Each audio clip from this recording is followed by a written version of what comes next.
let's do it. And it's two-part. One with Rob Jones. Do you know MRI results to know if it's a multi-week type injury? And with Shane, even though you don't have to make a decision on designated to return until next week or beyond, was his progress such that you think he has a real chance to play November 19th? Well, the Rob Jones, because of the kind of crazy travel and us trying to, get a lot of stuff done while also giving the players a couple of days off. I'll probably have more information on that tomorrow. Good news. Apparently I'm seeing you tomorrow. So I'll have more information on that. Still getting some more tests. So I'll be able to detail that. And then, I had no setbacks with Devon. So we'll see. So far, so good. There's no reason for me to think. There hasn't been any reason to think that it'll take longer. But you know how those things are. You have to take it one day at a time. So we'll approach that when we need to make a more firm decision. And Robert Hunt, how is his progress doing? Good. He was, did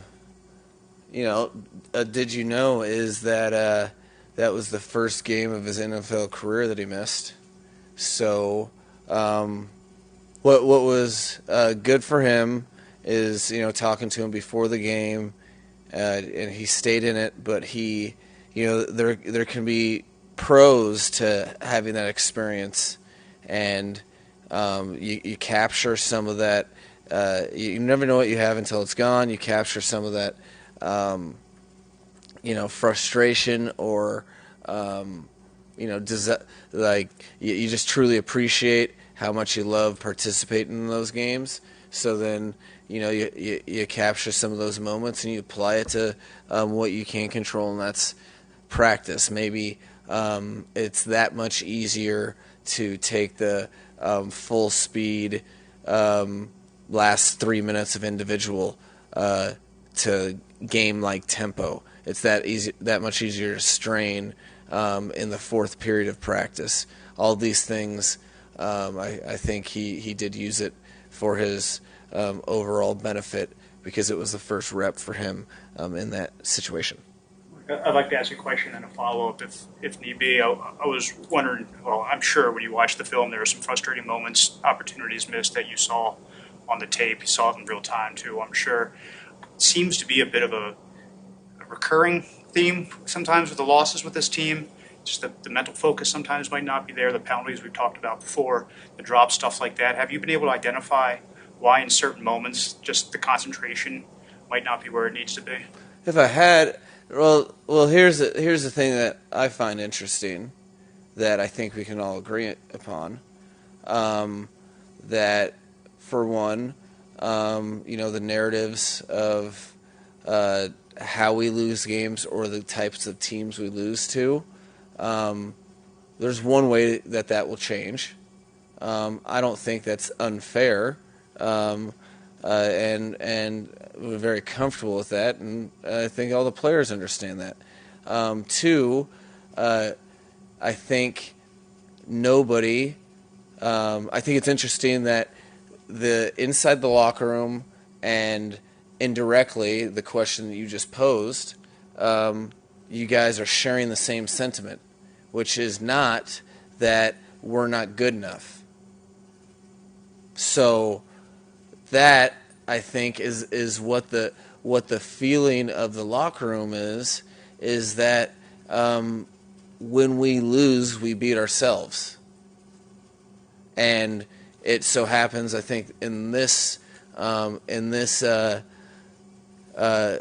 season, that when we have beaten ourselves, there's been there's been 3 teams that have really taken advantage of that, and they all have winning records. Correlation, causation. The bottom line is we're finding different things out that have nothing to do with our opponents, in my opinion. As much as they deserve credit, and the Kansas City Chiefs have hardware from last season, and are used to winning, and they played hard. But we look at ourselves, how we can get better when we take a little bit of time to get in a rhythm.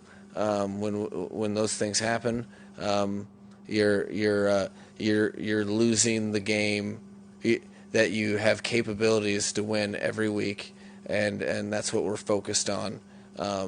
Because the loss is the loss. It was hard to watch the tape. That hurt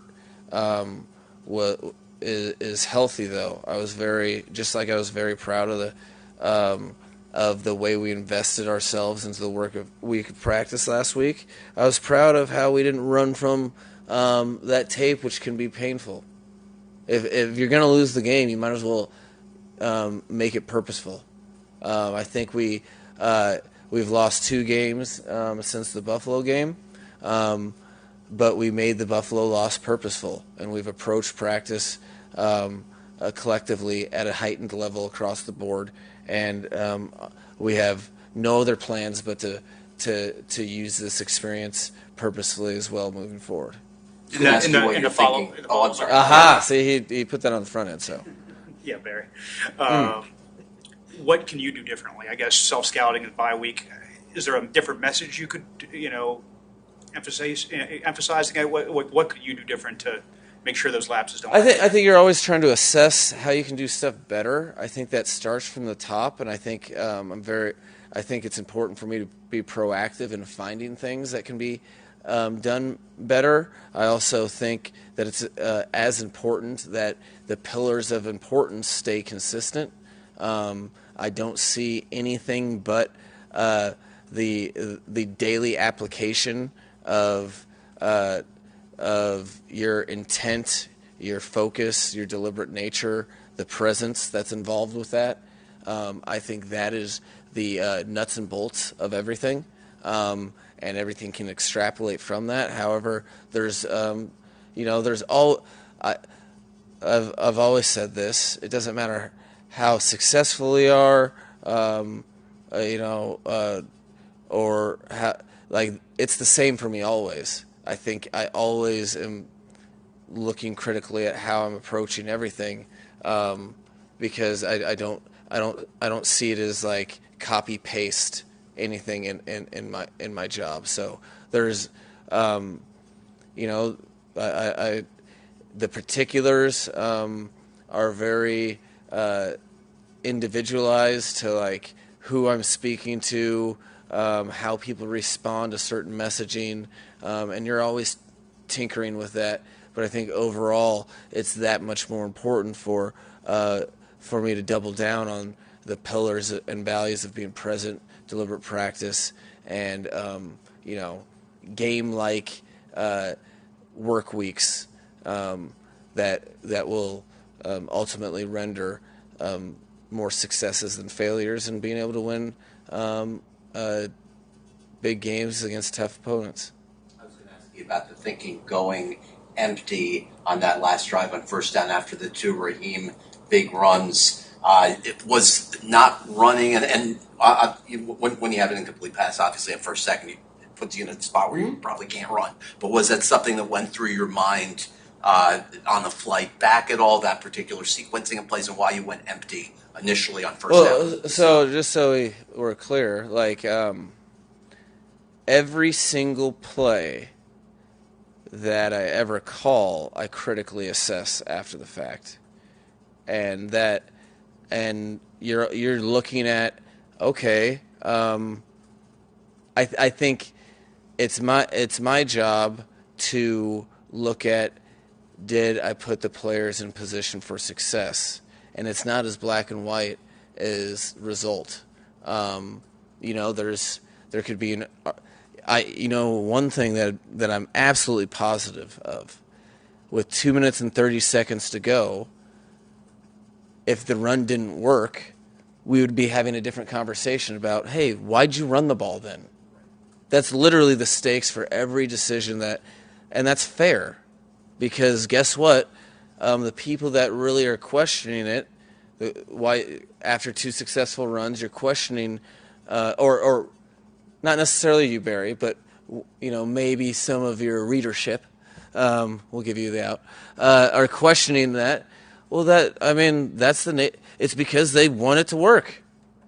So every play is I take it I take it with that regard. I put and the players they definitely know that I don't pass the buck of responsibility at all, and they have high expectations and would want me to be. They've earned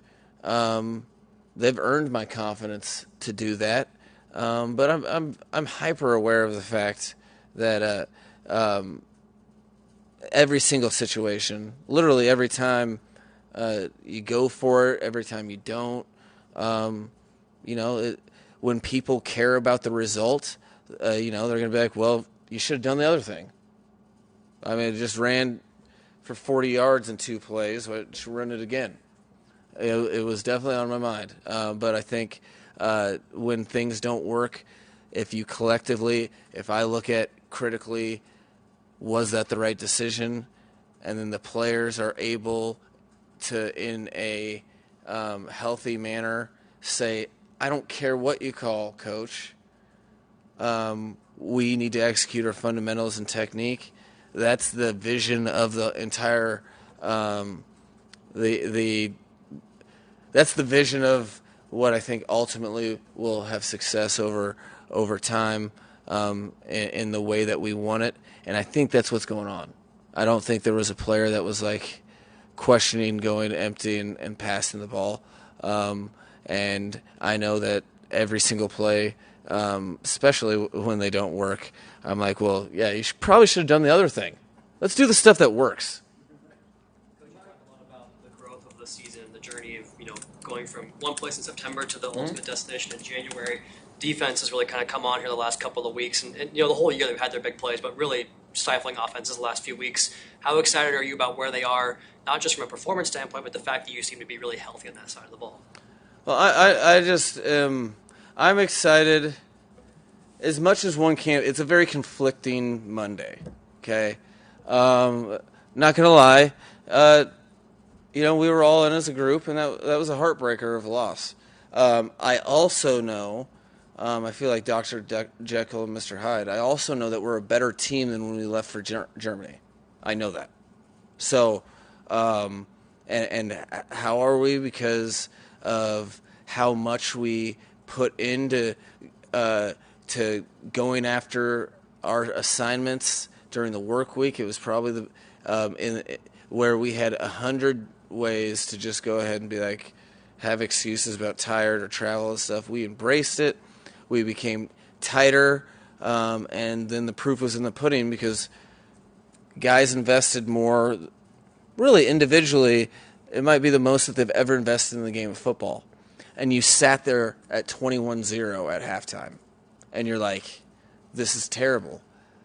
Well, it's also a great moment of evaluation for who you're working with. You really find out about your teammates when it's like, what is this? And no one blinked. Everyone went after it. So I think defense is exactly is a microcosm of what's going on with the team. Where whatever we're talking about, this team is right now. Our team isn't interested about right now. Our team is interested in what we're going to become, and controlling everything we can control, which is what we're doing that day. But our job is to not live in the narrative of whatever it is right now. Our job is to have a bigger vision and work towards being the best that we can be as a team. I think that's what the defense has done. While people were talking about what they were, they've been more focused on what we are, and I think that's a microcosm of what the team is, regardless of the highs and lows, which are inevitable in an NFL season. Mike, you've talked about the narrative a couple of times, and obviously we have those 3 losses against quality teams. What would a win against a team of that echelon do for the psyche of your team, the confidence, whatever it might give you that you don't have right now? I don't think that this is me personally with my ear to the locker room. I don't think our team is in need of any prove it in that way. I think that it's important to understand that that narrative will continue until we change it. But I honestly also don't think that that's something that's in the back of our team's mind. I think correlation and causation are two different things, and I don't think that we're losing games because we don't believe. I think we're losing.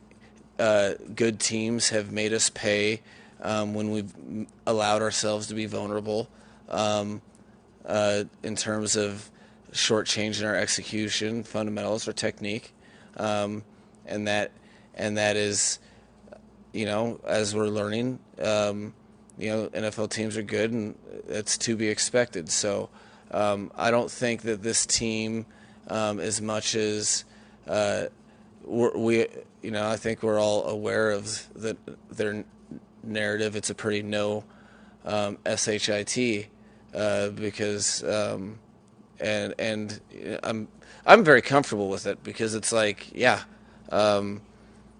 I wouldn't want us like what do I want you guys to just be like, no, you don't have to prove it, you're entitled to our belief. No, this is what we do. Our team doesn't want to be given anything. We'll continue to work. We'll let people talk about, the things that move the needle for the business of football. But if we're doing our jobs and worried about the right stuff, we'll change the narrative. But it's important not to be. None of that happens because we're worried about the narrative. We need to be worried about our jobs and what we're doing each and every day to get better, and that will come. All right.